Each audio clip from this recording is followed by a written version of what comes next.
Hello students. तो आज हम आ गए हैं बहुत इंपॉर्टेंट चीज लेके बिकॉज आपका एग्जाम्स बहुत नियर है। So I will talk about some things जो आप लोग यूजुअली एग्जाम में गलती करके आते हैं। एग्जाम में बैठ के क्वेश्चन पेपर सॉल्व करने के बाद आप लोग ये नॉर्मल गलतीज करके आते हैं।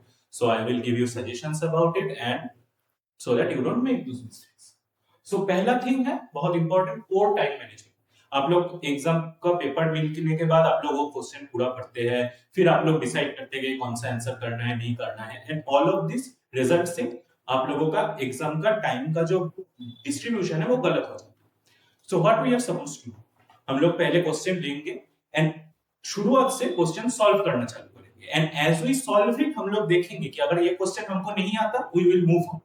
आफ्टर गिविंग द एग्जाम फिर हमको पता चलेगा कि हमारा टोटल इतना मार्क्स का एग्जाम हुआ है, हमारा वक्त कितना बचा है, then we will come back to the complicated question. ज्यादा टाइम एक क्वेश्चन में नहीं देना है और सेम तरीके से हमको क्वेश्चन गलत पढ़ना भी नहीं है। We will give the amount of time we need for that question. अभी हम लोग बहुत सारे को मॉक टेस्ट एंड वो सब ले रहे हैं, तो आप लोग अगर आएंगे वहां पे तो आप लोग मॉक टेस्ट देके और भी ज्यादा इन सब एनालिसिस के बारे में अवेयर होंगे। ओके, इग्नोरिंग डायग्राम्स, बायोलॉजी में ये बहुत इंपॉर्टेंट चीज है कि अगर डिस्क्रिप्टिव टाइप क्वेश्चंस आ रहा है ना तो we have to draw a diagram. It can be rough, आपको लग सकता है कि diagram up to the part नहीं है, बहुत अच्छा नहीं है, बट दैट्स ओके। लेकिन विजुअल रिप्रेजेंटेशन रहना जरूरी है। Teacher should know that you know this. आपको जो पता है वो आपको टीचर को कन्वे करना है। It can be rough, it can be not beautiful, but it should be there. It should be scientific and it should be there. Misinterpreting questions, okay, and misreading questions. This is very important. Sometimes वहां पे question में दिया होगा define this, differentiate this. तो हम लोगों को ये समझना है कि डिफाइन मतलब हमको वो एक्सप्लेन करना है, डिफरेंशिएट मतलब हमको दो चीजों को सेपरेट करना है, डिफरेंसेस लिखना है।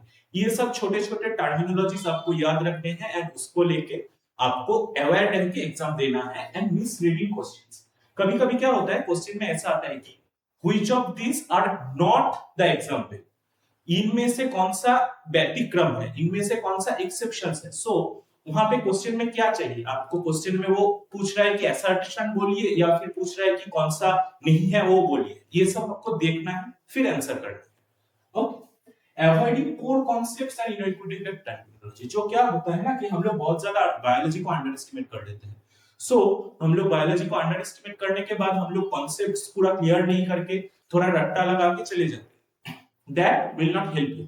बहुत सारा टाइम आपको terminology, specially for classical zoology, taxonomy, evolutionary biology, molecular biology, इन सब चीजों में आपको वो specific term, specific scientific term पता होना जरूरी है, वरना आप अपना जो कॉन्सेप्ट है या फिर आपका जो भावधारा है वो एक साइंटिफिक वे में डिस्क्राइब नहीं करके आएंगे। तो कोर कॉन्सेप्ट्स अच्छे से पढ़िए, एग्जाम्पल में बैठ के टेंशन मत लीजिए, पैनिक करके कुछ फायदा नहीं है। आराम से क्वेश्चंस पढ़िए and as you go through the question start solving. ये ऐसा मत कीजिए कि हम लोग बहुत बार क्वेश्चन पढ़ेंगे फिर चूज करेंगे, फिर नहीं। You know the question, you know the answer also, just believe in yourself and do it.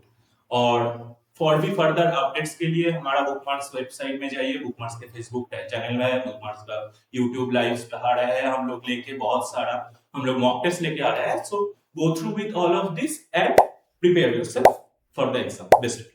Thank you.